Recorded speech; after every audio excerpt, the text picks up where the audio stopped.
12 तारीख रविवार का अवसर है और इस दिन ये रविवार बेहद खास है। 12 तारीख का रविवार बेहद खास, जी हाँ, इसलिए बताने जा रहे हैं क्योंकि इस दिन शनि होने जा रहे हैं उदय। आमतौर पर बहुत सारी राशि वालों के लिए कहीं ना कहीं ये विकट समस्याएं उत्पन्न करने के योग दे सकते हैं, लेकिन आपकी राशि के दृष्टिकोण से देखें तो शनि आपके लिए इतने विकट नहीं रहेंगे। एक तो शनि महाराज आपकी राशि में ना योग कारक रहते हैं, बहुत ज़्यादा अशुभ नहीं करते हैं, और जहाँ योग बना रहे हैं वो कहीं ना कहीं आपके लिए कुछ रास्ता दे रहे हैं। हाँ, बस ध्यान ये रखने पड़ेगा क्योंकि आगे ग्रह बहुत सारे विचित्र परिवर्तन का योग बना रहे हैं, विचित्र परिवर्तन का योग। जिस प्रकार से केवल एक ग्रह पे जो आमतौर पे फलित किया जाए वो ठीक नहीं होता है। योगा योग पे निर्धारित चीज़ों को देखते हुए कार्य करेंगे तो वो विशेष तौर पे पूरा रास्ता साफ कर सकता है। बहुत सारे और ग्रह, चाहे मंगल की युति यहाँ इस वक्त सूर्य के साथ हो जाए, चल रही है, या खासतौर पर शनि को देखें, बुध को देखें, ये समस्याओं का कारण बन रहे हैं। तो बड़ों का सम्मान खास तौर पर करने का प्रयास कीजिए, वो आपके लिए अच्छा रहेगा।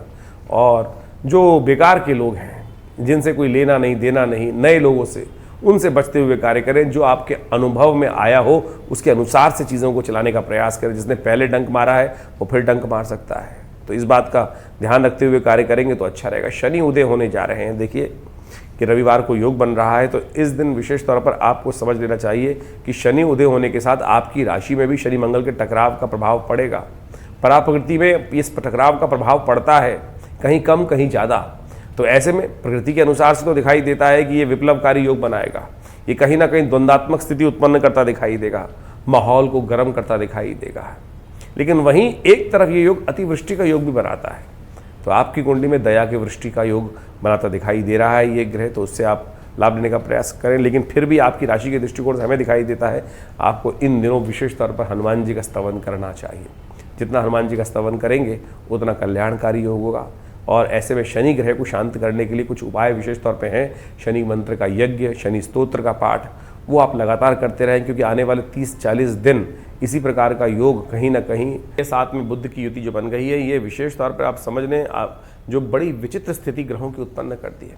आमतौर पर शास्त्र के दृष्टिकोण से कहा जाता है कि शनि मंगल की युति कहीं ना कहीं समाज को परेशान करती है, कोलाहल मचाती है, उपद्रव कराती है, राजाओं के अहंकार को आपस में लड़वाती है, उससे प्रजा त्रस्त रहती है। इस प्रकार के योग तो सार्वभौमिक तौर पर बन जाते हैं, इंडिविजुअल तौर पर भी उसका प्रभाव बड़ा विचित्र माना जाता है।